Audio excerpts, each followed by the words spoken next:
We always get common sense from my next guest on every school issue. Chris McGovern joins us, chairman of the Campaign for Real Education and indeed a former head teacher himself. Very good morning to you. Good morning, Julia. Thank you so much for joining us. Now, genuinely, I couldn't call which way you're going to go on this story, actually. I'm intrigued to know.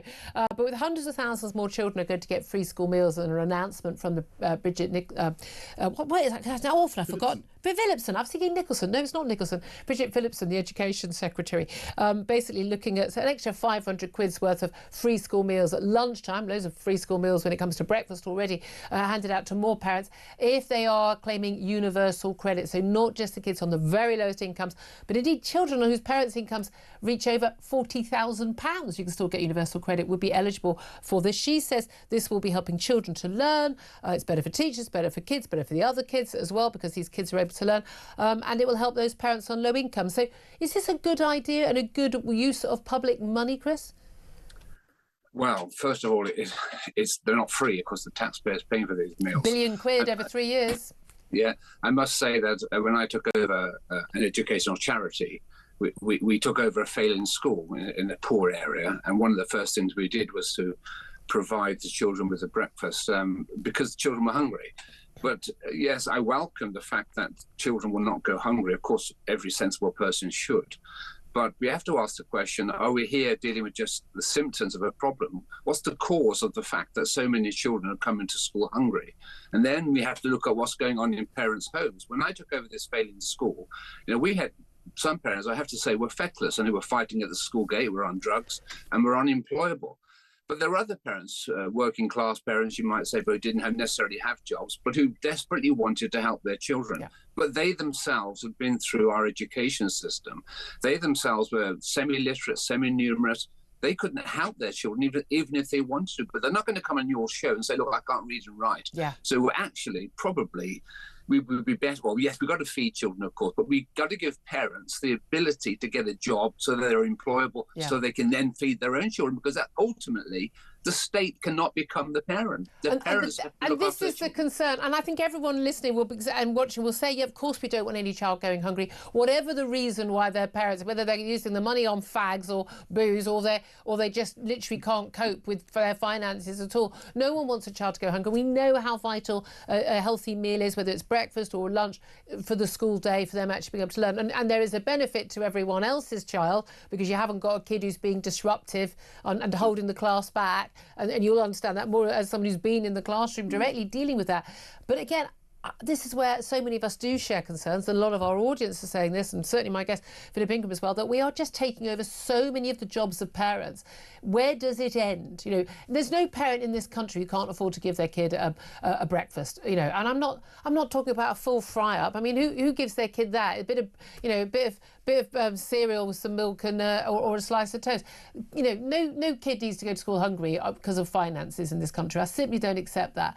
But lunch is a little bit more expensive. We're looking at an average price of £2.65 a day. It's about 500 quid a year.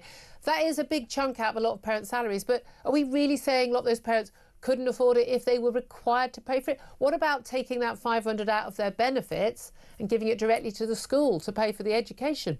Wouldn't that be a better solution? It's true, and most parents, let's be honest, will put their children first, but not all parents will. Some parents can be quite feckless. Look, if you look around the world, and we shouldn't confine this to Britain, we see countries which are far poorer than Britain, parents earning far less, and yet they are investing in their children's education in a big way by supporting them at home. Yeah. Countries such as Vietnam, which is we would classify in the old language as a third world country, even large parts of China, the parents are heavily involved in their education, and those countries are now outperforming the UK. Yeah. So you're right to say the parents' position is absolutely crucial. We depend far too much on the state. Parents have to be made more responsible. If I were Secretary of State, yes, I would make sure children are fed, but I would also make sure that parents who haven't been educated well by the state system can go back to school or to college and learn how to read and write. That would be a way out of it. So it's no good just dealing with the symptom. Yeah. You have to deal with the underlying cause. Why are parents so dependent on the state? That's an illness in our society. We've got to get over it. And we don't have a choice in this, Julia. because the rest of the world, particularly in the Asia Pacific, they're outperforming us. It's not a choice. We have to help parents to help themselves. And we've got there's so little excuse for this. Again, actually, an awful lot of immigrant parents. I mean, one of the reasons why, for instance, London, the capital city's education results have gone up in recent years. It's not just some of those reforms from Michael Gove and others. It's actually, they went up until lockdown, obviously, is a lot of immigrant kids with parents, particularly, Indian and Chinese parents, where family and education are the two biggest values, and they're pushing those kids. Some of these, kids of parents who don't even speak the language themselves, but absolutely understanding that this is what their kids need to get ahead in their new country. I mean, all in favour of that, are we not? But this is the thing. A lot of these parents, let's be honest though, there'll be the people who just can't cope, things aren't going well, but there'll be also parents who just don't really care. And they have their kids to get the extra benefit, and they spend it on the fags and the drugs and the booze.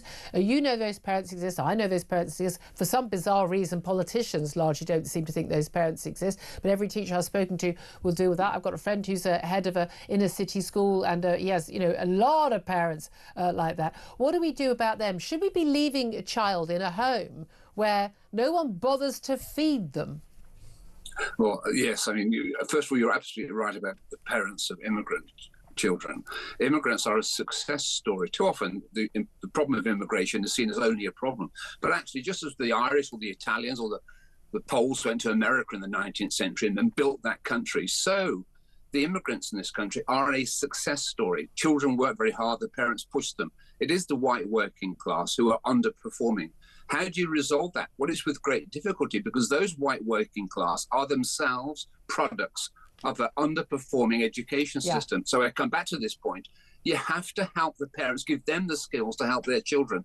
Bridget Phillipson, idealistic, yes, good to feed children, of course, but deal with the problem and look at why it is in other countries, parents who have no money or very little money can achieve so highly. And they achieve so highly because they, like our immigrant population, they support their children and will do anything for their children. We have to change the mindset, and it's difficult, but we've got to do something about helping parents to help themselves. You're right. We always seem to deal with the symptoms. We always think, if in doubt, throw more money at the problem. Well, Tony Blair and Gordon Brown did that for a decade.